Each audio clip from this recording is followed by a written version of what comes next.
যদি আমাদের ওই সীমান্তে আমাদের কোন ভাই বোনের লাশ আমরা দেখতে পাই, ওই সীমান্ত আমরা ভেঙে দিব। এরপরের march long march for Felani হবে না, এরপরের march long march for destroying the কাঁটাতার হবে।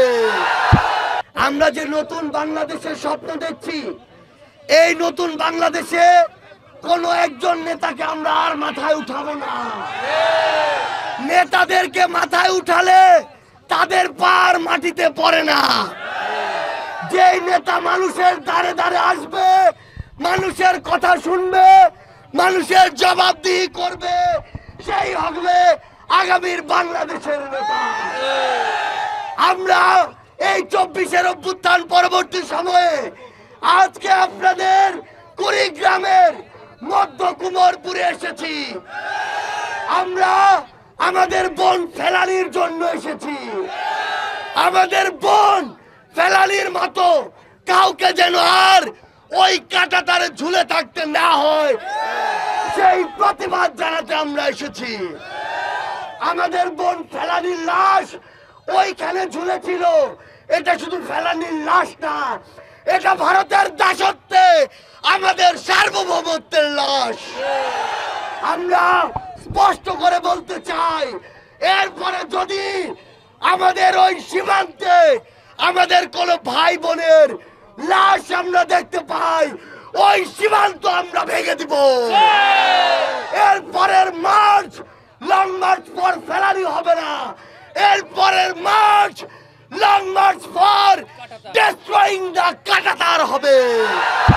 ওই অপশক্তি আমাদের ভিতরে আমাদের বিভাজন তৈরি করে আমাদের সাথে চক্রান্ত করবে। এই চক্রান্ত ঐক্যবদ্ধভাবে আমাদের রুখে দিতে হবে। আজকে এই কুড়িগ্রাম থেকে একটি ঘোষণা হচ্ছে, সেটি হচ্ছে আর কোন সীমান্তে ফেলানির লাশ আমরা সহ্য করব না। সীমান্তের প্রত্যেকটি হত্যার বিচার করতে হবে। সীমান্তে কোন মরণঘাতী অস্ত্র দিয়ে আর গুলি করা যাবে না।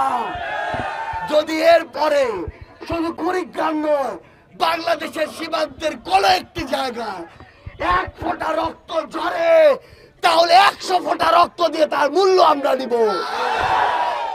সংগ্রামী কুড়িগ্রামবাসী, আগামীর যে নতুন বাংলাদেশের স্বপ্ন আমরা দেখছি, এই স্বপ্ন, এই লড়াই আমাদের একসাথে করতে হবে।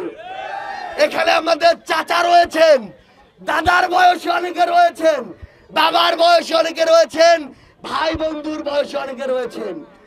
নতুন বাংলাদেশে একটা জিনিস শুধু মনে রাখবেন, কাউকে আপনার নেতা মনে করার প্রয়োজন নাই যে আপনার কাছে টাকা চায়। কাউকে আপনার নেতা মনে করার প্রয়োজন নাই যাকে ঘুষ দিয়ে আপনার কাজ করে নিতে হয়। নতুন বাংলাদেশে যে কোনো অন্যায়ের প্রতিবাদে আমরা সর্বদা সচেষ্ট থাকব। তাহলেই বাংলাদেশে যে স্বপ্ন আমরা দেখছি, সেই স্বপ্নে কুড়িগ্রাম সবার চেয়ে গুরুত্বপূর্ণ ভূমিকা রাখবে।